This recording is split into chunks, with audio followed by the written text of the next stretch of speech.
But of course, all of that depends on the ability to have a safe, secure election with integrity, where there aren't lots of ineligible voters voting, where there aren't shenanigans. And of course, that is a big if.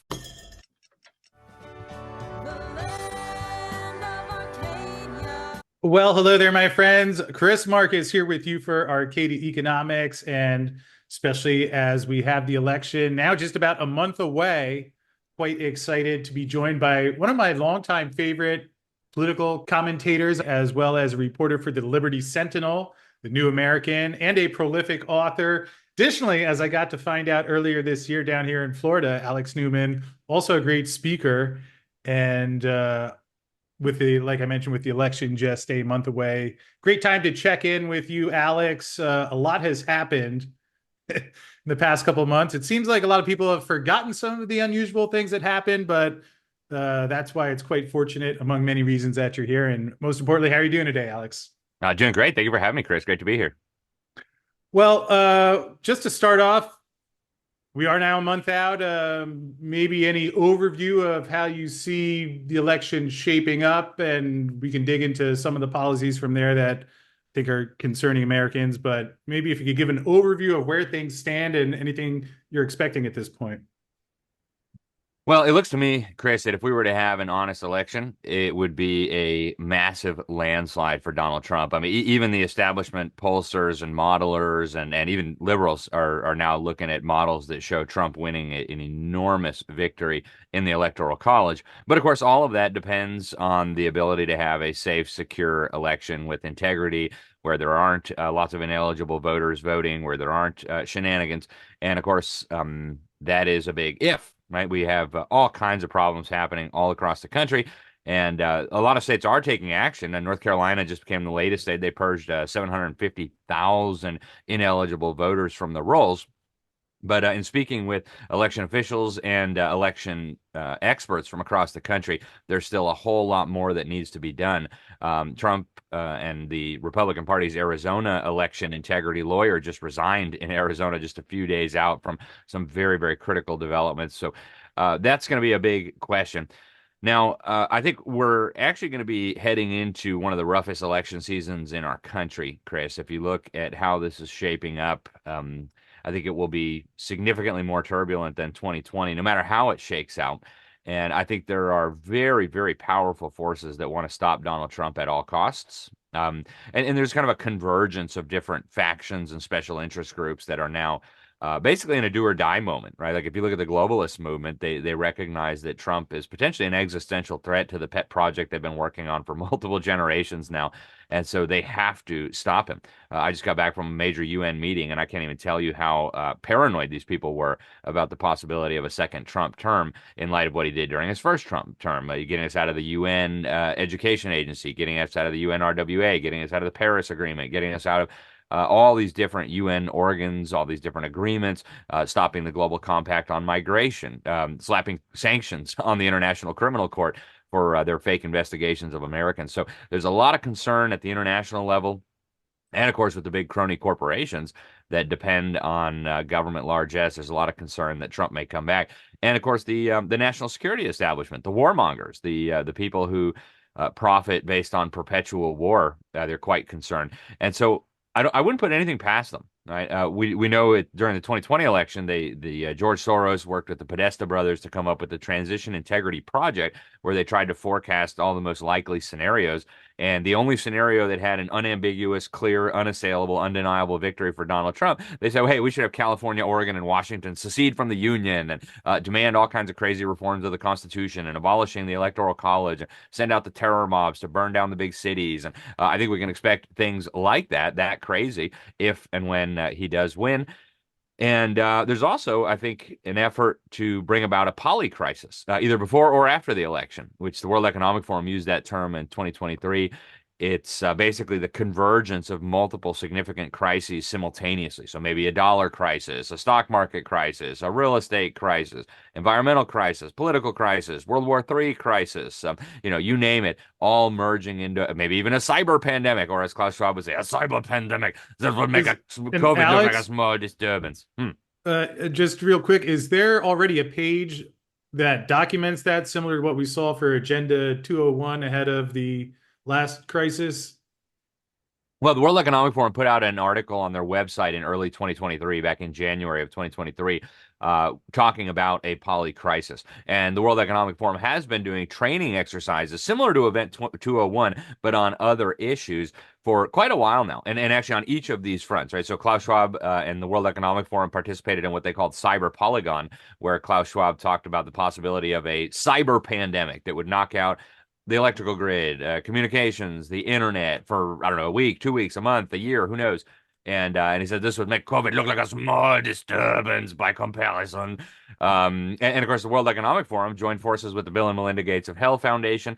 They put together a front group called CEPI, the Coalition for Epidemic Preparedness Innovations. And they just last month hosted a major meeting in Rio de Janeiro, the Global Pandemic Preparedness Summit, where they talked about disease X, which coming soon to a theater near you. And amazing, just like the last one. The only solution is total tyranny and mRNA injections for every last person on the planet. Doesn't matter if you're an Indian hiding in the Amazon jungle, never saw people. Somehow we have to find a way to get you lots of mRNA injections. So these people are dead serious about these things. They're preparing. Actually multiple governments got together for the possibility of an economic calamity involving fake news, and how they would stop the proliferation of fake news. So they're putting everything together. And Chris, I just got back, like I mentioned, from the UN Summit for the Future. They adopted an international agreement called the Pact for the Future. And Action Item 54 deals with global emergencies. And so, in the event of a global emergency, as they say in this Pact for the Future, the Secretary General is going to have to lead the global response. The UN system will lead the global response. And you can't understand that provision, Action Item 54 of the Pact for the Future, without understanding the source document. You got to go back to the policy brief that Secretary General Antonio Guterres put out in early 2023. Policy brief number 2, part of the Our Common Future series. And in there, he says that in the event that the Secretary General declares a global emergency, at his sole discretion, by the way, it could be anything. It could be climate, environment, war, economic, a black swan event, something going on in space. Doesn't even have to be global, they said. Then all players, all people, governments, nations, businesses, private sector, religions, doesn't matter. All of them must recognize it as the primary decision-making role of the multilateral organs like the UN and its various specialized agencies. So they're getting ready for this. It's coming inevitably. I don't know when. Maybe before the election, maybe after. Maybe Trump wins and they crash everything down and make it look like it was all MAGA's fault. Maybe they crash everything down before the election and say, hey, it's an emergency. We don't quite know what to do, but we know we can't have Trump coming in here. Who knows? But I would encourage people to be ready, and I would encourage people to watch precious metals. Yeah. Well, there you have it, the poly crisis. We'll be looking forward to that. And as we talked about briefly before hitting the record button, Johns Hopkins, I'll have to check their website. They seem to catch these in advance. As I mentioned, they actually warned about Osama bin Laden in either 2000 or, well, I think it was 2001. So they seem to have good information sources. Hopefully they can warn us again here, but we'll put that article link that you mentioned in the description field. Two quick questions on what you were mentioning there, though. You kind of answered one, but I'll ask it again specifically. Do you think that we have the election, yet it is contested in some format so that are we 6 weeks from now still unclear of how that plays out? And B, I've even heard as far as some people suggesting that there might not be an election. I'm curious if you have any views on that. Obviously, that would be quite extreme, but any thoughts on those two? I think both of those are a possibility. It's hard to know. None of us have a crystal ball, but we do know that there are some very powerful people who have a lot to lose here. And yes, Johns Hopkins, of course, these people plan these things out quite far in advance when they can, and they have a lot of meetings, a lot of war game situations. In fact, just a few days ago, they had one in Washington, D.C., the International Bird Flu Pandemic Summit, where they talked about mass casualty management. Congress right now is debating an amendment to the U.S. Constitution that would allow for the replacement of all members of Congress if they were all to get killed somehow in one crazy event. Why would you talk about that, right? So something is being cooked up. And could they theoretically try to cancel the election? Absolutely. If you had a cyber pandemic that knocked out power, if you were in North Carolina right now multiply that by a lot, you've got all kinds of different situations where you could see some sort of problem like that. So I don't know that that's what will happen. I think it would be a very extreme scenario, but we're in an extreme situation where everything is kind of coming to a head. The forces that want a global political, economic, and religious system are this close to victory, and the forces that want to stop that and have some accountability for all the crazy things that have been done to us over the last few generations are also this close to victory. And so one side has to lose, one side's going to have to win. And unfortunately, I think things could get very, very intense. Would they cancel the election? Maybe. Would they try to rig the election? Maybe. Almost certainly they would try. Would they try to kill Donald Trump again? Absolutely. I'm 100% convinced that what we were told about what happened at that assassination attempt in July was a fraud. There was certainly some elements of truth to it, but the idea that some punk 20-year-old with no military experience, no law enforcement experience, outsmarted the most sophisticated personal protection service on planet Earth in all of human history. It's just ludicrous, right? And it's very convenient now that he got his head blown off, so nobody can ask him any questions. There won't be any trial. There won't be any evidence presented at that trial. So, Roger Stone called me in late 2017. Roger Stone helped get Nixon elected. He helped get Reagan elected. He helped get Trump elected. In fact, he was the first guy to suggest to Donald Trump that he should run for president. He's been a very good friend of the man going back to the 80s, close advisor going back to the 80s. And he said to me in late 2017, this was less than 1 year into Donald Trump's presidency, hey, man, they're going to do anything and everything that they have to stop this Donald Trump because he's the real deal. His dad was involved with the John Birch Society. He knows where all the bodies are buried. He doesn't like this agenda. He wants to save the United States. So you watch, you mark my words. They're going to do everything they can to stop him. They're going to use the Mueller hoax. That was he said that would be the plan A. That he said would fail because it was so ridiculous. Plan B, he said, was going to be to remove Donald Trump using the 25th Amendment. Now, nobody had been talking about that yet, but within a few months, you started hearing murmurings about it. And I've talked to several members of Trump's cabinet who said absolutely there was an effort to round up enough votes to remove him by calling him crazy under the 25th Amendment to the Constitution. And Roger Stone said that would fail too. And then he said Plan C. And this was all on the record, by the way. This was not an off-record conversation. I wrote articles about it. I released the videos about it. He said Plan C was going to be an attempt to assassinate Donald Trump. He said they would try to do to him what they did to John F. Kennedy. And of course, I believe that's exactly what happened. And I don't think it's outside the realm of possibility that it could happen again. We just saw the second attempt. Maybe we'll see a third attempt. And it would be very convenient if it was just some random 20-year-old punk who ended up dying in the process. Because then if you ask any questions, you're some kind of crazy conspiracy theorist, anti-Semitic, racist, homophobic, xenophobic, vile Nazi, etc., all the nasty terms that they can come up with. So I know Donald Trump is aware of these possibilities. I know he's taken prudent precautions along with his team to protect himself from that kind of thing. But it's a very, very dangerous moment in our history right now. I don't think your average American has any idea how fragile the situation is. And, I just, again, I said it before, I'll say it again. I would encourage people to not be caught by surprise if things go sideways. And, if you live in Florida, you kind of already have some sense of that, right? Every time a hurricane comes, there's no groceries left, there's no wood, there's no toilet paper, there's no gasoline. So, just imagine what would a real crisis look like that was going to last a little bit longer. And, you may want to take that into consideration as you plan for your future. Yeah, I think that's darn well said, especially when you were talking about whether the election is contested or if there is an election, that those are extreme events. Although, like you well pointed out, the not one but two assassination attempts on Trump, I understand they're very different views depending on people's party, yet to the degree that we're now at a point where people are getting shot at to run for president. And yes, like you said, and again, a lot of questions about, especially the first one, also the FBI response. Really hard to get information out of there. And I think there's a lot of people, rightly or wrongly, who, when it happened, initially have very little confidence that we're ever going to be given a true story. It reminds me of a lot of other things where people kind of go out of their way to not investigate a lot of questions. And perhaps, did you have any thoughts that you'd like to share on the second one? Because I know the guy who was arrested there, very unusual background, including recruiting troops for Ukraine and offering payments, where at least what was reported was that he had a construction business that had recently failed, and anything that you may have uncovered there that you'd like to share. Yeah, there's a lot of red flags, no pun intended, with both of these shooters. And unfortunately, the idea that the FBI, which spent the last 8 years trying to destroy Donald Trump, framing his key people, right? We saw what they did to General Flynn early on. They were spying on his campaign.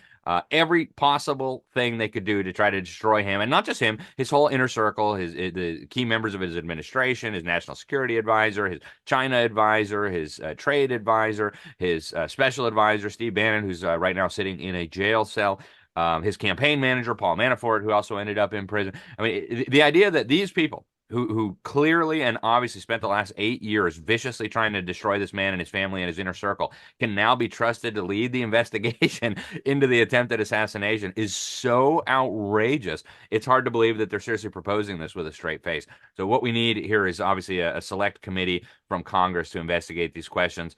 And the same is true with the first shooter. So many red flags, right? Heritage Foundation actually released some of the cell phone data showing that this guy was going to this guy's house constantly. Then he went right back to next to an office of the FBI and then right back to his house. So many of these red flags in their background, so many questions about what they were doing, who they were talking to. And I don't think you can really understand these things unless you understand how the government historically has worked on these things. So you have, I'll give a couple of examples, and I don't know what happened here, right? I do not have any evidence one way or the other, but we do have evidence from previous examples of how the government operates, and I don't think it's implausible to suggest that there may be parallels, there may be similarities between how they're operating now and how they have operated. So let's take as one example the alleged kidnapping plot in Michigan. They were going to kidnap this governor, this crazy left-wing governor, Governor Whitmer, one of the worst tyrants in the whole country. And when this whole thing actually came to a head and they arrested a bunch of these guys and they put them on trial, I think they expected these guys were just going to take a plea deal and they were going to be able to put out a press release and say, wow, the FBI superheroes saving lives, saving governors from crazy right-wing extremists. Well, it ended up in court and the jury ended up acquitting these people. Why? Because the majority of the participants in this thing, the majority of the people participating in this alleged plot were actually either agents of the FBI or confidential informants of the FBI. So only a minority of the participants were not working for the FBI. In other words, this whole thing from start to finish was an FBI entrapment plot. That's why the jury said, you guys are free to go. This was a joke. Human Rights Watch actually did an investigation some years ago where they looked at all the terrorist attacks after 9/11, and they said virtually every one featured the direct involvement of federal agents. We saw the same thing on January 6th. So what they do is they get confidential informants, they get their agents, they go find somebody who's already upset, who's already kind of radicalized, and they radicalize them further. And they tell them, hey, you're going to be a hero if you do this. Everybody's going to love you. We're going to, whatever the situation may be. Let's say it's take out Trump. Oh, everyone's going to look at you as like the guy who took out literally Hitler. You're going to save humanity. And so this guy, ooh, that'll be cool, and they're going to give me money and they're going to help me bypass security. They've got a nice rifle for me. Man, I could be a superhero and that's going to be amazing. Or, to go back a little further in time, everybody's forgotten, it seems like, about MK Ultra. The federal government for decades was studying mind control techniques using some of the most outrageous methods that a person could even imagine. So was this punk, either the one in Florida or the one in Pennsylvania, were they victims of MK Ultra? I don't know. Is it possible? Absolutely. Or a program like MK Ultra. Were they being radicalized and talked into dumb things by government agents? I don't know, but it's entirely possible. And we have a long track record of these things. We have evidence of federal government involvement in false flag attacks in federal documents going back decades. You look at what they tried to do under JFK. They were going to stage bombings and kill people in Miami to blame, that's my hometown, to blame it on a foreign government. They had Operation Northwoods, Operation Mongoose, CIA and Department of Defense involvement in an effort to do actual terrorist attacks, actually kill people, blame it on a foreign government, and use it as a pretext to start a war. So these people, unfortunately, are out of control because we've had no accountability. They feel like they can do whatever they want. And so I think everybody ought to be demanding answers about who were these alleged attempted assassins, what were their connections, who were they talking to, who were they emailing with, who were they meeting with at cafes, who were they texting with. All this stuff has got to be investigated by Congress before anybody can even remotely have confidence in what the government is telling us about these things. Yeah, I certainly agree with that. And Alex, you mentioned earlier that one of the reasons why there are certain groups that fear Trump is that a lot of people have a lot to lose. Anything that you could elaborate on more specifically there for people? Sure, and I'm not the first one to suggest this. During the first Trump administration, there was an individual, high-ranking individual on the National Security Council who wrote a brilliant memo outlining some of this. His name was Rich Higgins. He was the director of policy and planning there. For the folks who have not read his memo, I strongly encourage you to read it. He described a almost Maoist type insurgency taking place in the United States that was being orchestrated from behind the scenes by what he called a deep state. And he talked about this deep state that saw itself as, in his words, God bestriding the earth, right? Kind of the Hegelian view of the state, where they are all powerful. They are the reflection of God's will on the planet. And so everybody must bow down to them. And he described in very clear terms an international alliance of globalists, socialists, communists, Islamists, all kinds of bizarre forces that, at least on the surface, you wouldn't think they'd be allies, right? What does a globalist have in common with an Islamist, have in common with a communist? Well, he says, Rich Higgins, in this incredible report for the National Security Council that Donald Trump read, by the way, that they have entered into an alliance to destroy the United States of America, not just as a nation, but even as an idea. Why? Because the United States is founded on incredibly significant principles that are entirely at odds with the worldview of all these other factions. The globalists want a one world system, a one world kind of technocratic system with them in charge, kind of a fascistic public-private partnership. Big government merges with big corporations, and we're all the kind of neo-feudalist serf class. The Islamists, of course, want the one world caliphate, whatever. The communists want the one world communist regime where people can finally, you don't have to build a Berlin Wall because there's nowhere to escape to, right? And so they all have this convergence of interest when it comes to destroying the United States. And then along comes this guy, Donald Trump, who says, no, no, no, no, no. Make America great again. Not only are we going to stop destroying our economy, stop destroying our military, stop surrendering our sovereignty, stop shipping our jobs to communist China, stop shutting down our energy grid, stop closing down our factories, stop shutting down our farms. We're going to reverse all that. We're going to supercharge the U.S. economy. We're going to rebuild the middle class. We're going to stop the transfer of sovereignty. We're going to blow up this globalist system by getting out of all these. He got us out of the World Health Organization, for crying out loud. That is such an integral part of their vision for the one world order. And so all these lackeys, who of course have a lot of power that they've accumulated over a period of generations, who have endless amounts of money, right? They print money out of nothing and call it central banking and monetary policy. They brainwash our kids in school and call it education. Their vision for the future is not just different from the vision that Donald Trump and others, and this is not a pro-Trump ad, by the way, it's just stated as a fact. Their vision is not just different, it is completely incompatible with the vision that Donald Trump has articulated of a strong, prosperous, economically independent, energy independent nation that looks after its own self-interest. So regardless of what you think about Donald Trump, the man, regardless of what you think about his policies, it's very clear here that we have two dramatically different visions. And in going into the first term, people didn't really know, like, is he really serious about this stuff, or is he just kind of playing to the voters, and he'll just be like everybody else and appoint a bunch of members of the Council on Foreign Relations to his cabinet, and just people will go back to sleep and we'll keep going and doing what we're doing? Or is he actually going to do what he says he's going to do? Well, it turns out he actually tried to do a lot of what he said he was going to do. And so I think they expect that going into a second term, after all the crimes that they have perpetrated against Americans, after all the crimes that they perpetrated against the president of the United States, they're worried about, first of all, losing their pet project. I mean, their grandparents were working on this in some cases 80 years ago. But they're also worried about the possibility of jail. Right? Imagine you were one of the people who participated in the Russia collusion hoax, right? Imagine that you tried to frame the president of the United States for a crime he didn't commit and tried to arrest his key people. Imagine you tried to destroy the business of the president of the United States. You tried to destroy the children of the president of the United States by concocting fake crimes. And now he's about to be president again. Right? That would be kind of terrifying for obvious reasons. And there's a lot of people who are in exactly that position, ranging from, mid-level intelligence agency bureaucrats all the way up to former senior officials in the Obama administration, the Biden administration. So there's a lot of people who are very concerned about accountability coming in. Right? And they've tried to take out all the key people. You look at Donald Trump's final attorney general. Very interesting man, Jeff Clark. I've had him on my show. He's a very interesting guy. So he was Donald Trump's last attorney general. They tried to destroy him in every possible way. They actually had his house raided. They dragged the poor guy outside in his underwear so CNN could get pictures of him. Um, Suppose this guy ends up attorney general again. Do you think he's going to be interested in some accountability for the crimes that were perpetrated against him? His 12-year-old daughter asked, Daddy, did they read my diary when they were rifling through his house? Right? Imagine if you were involved in that criminal operation, how you might feel. And now multiply that by hundreds or even thousands. And of course, these people have connections all over the place, internationally, in the media, everywhere. So you see a kind of sense of panic, a sense of desperation. Now we have Hillary Clinton whining about how we need more censorship. John Kerry, we got to limit the First Amendment. Why? Because people are talking about this stuff.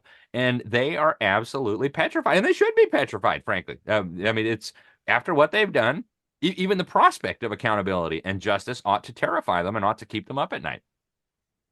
Yeah, well, I really appreciate you laying that out. I think I'll watch that myself a couple of times because a lot in there.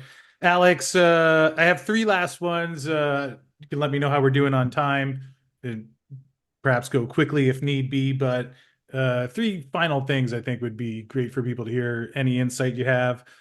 Real quick on the Biden dropping out. I mean, we went from he was doing the debate, didn't go so well, but wasn't going to drop out to a couple of days later, there was rumors that something happened in Las Vegas, and it seems like we've heard very little from him since then. A lot of people noticed he appeared taller after that.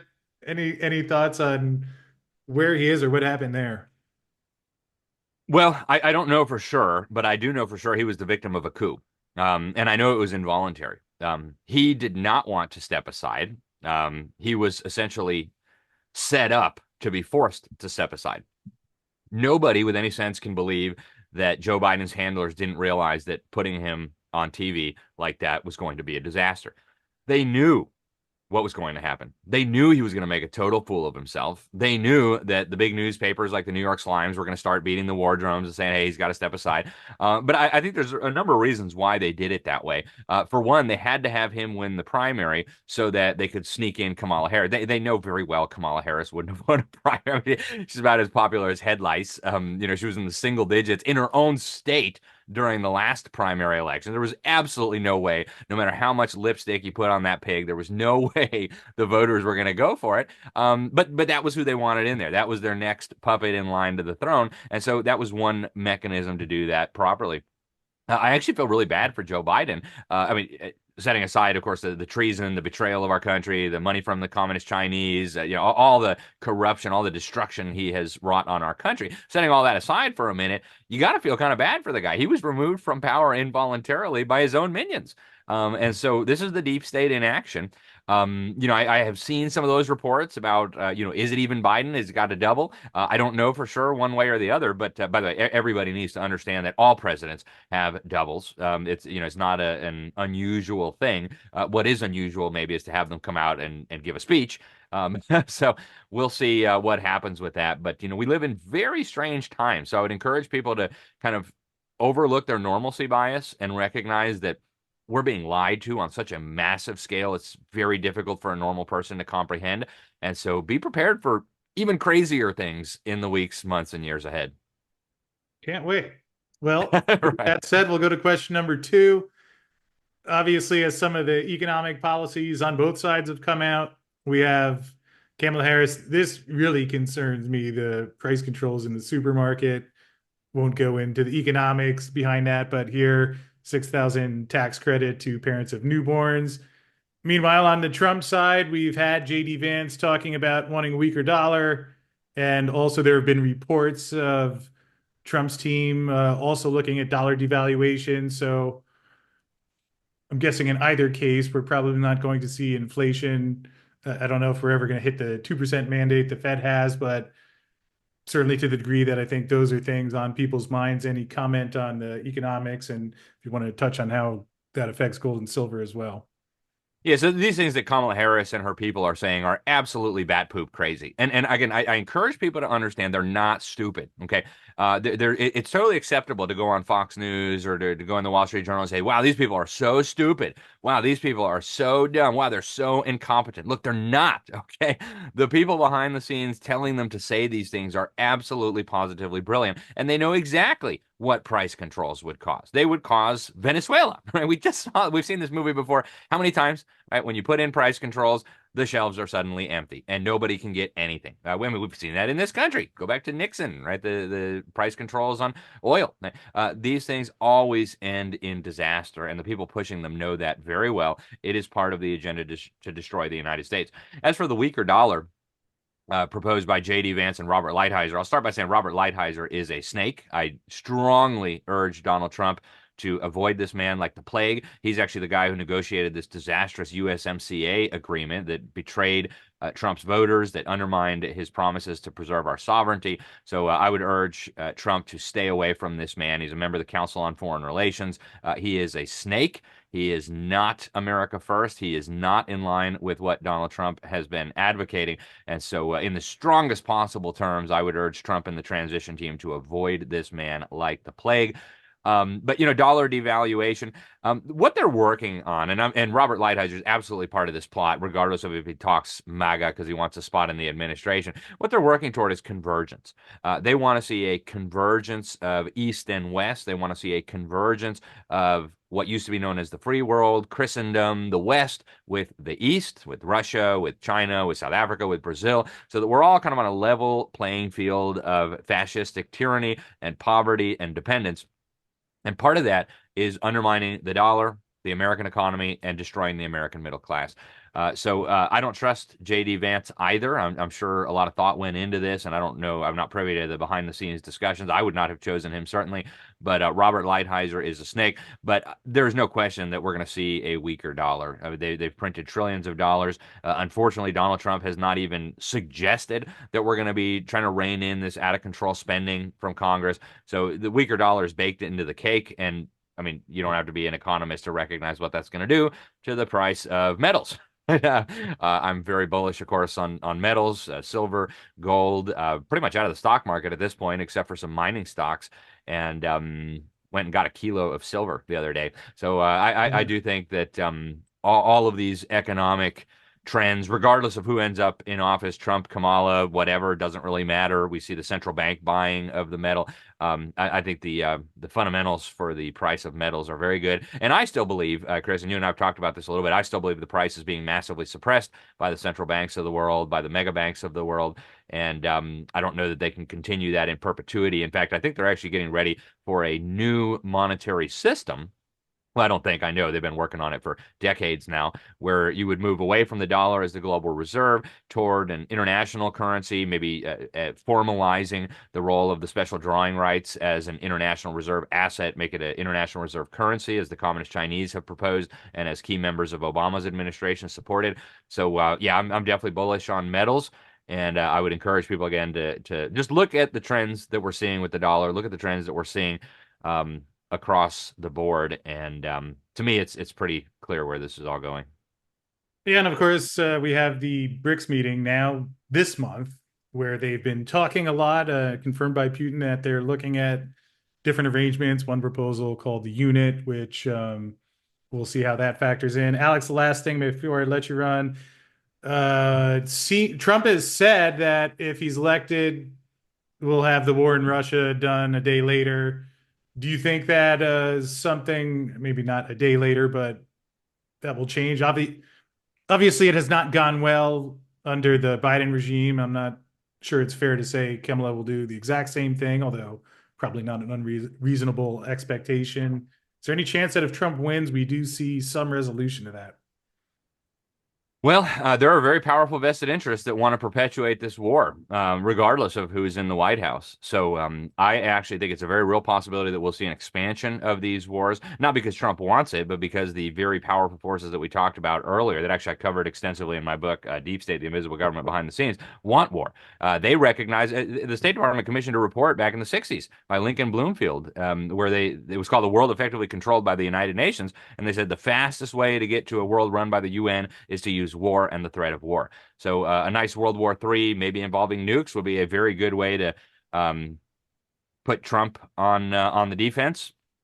And it could pop up in the Middle East, Iran, the Jews, the Arabs. It could pop up in China with the free Chinese on Taiwan versus the enslaved Chinese on the mainland.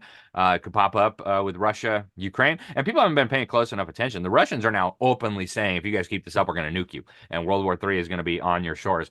So I don't think that's out of the question at all. And I know Trump doesn't want to see that, but I don't know how much power he will have necessarily to stop it. So I am very concerned about the prospect of a major international war, and I think you should be too.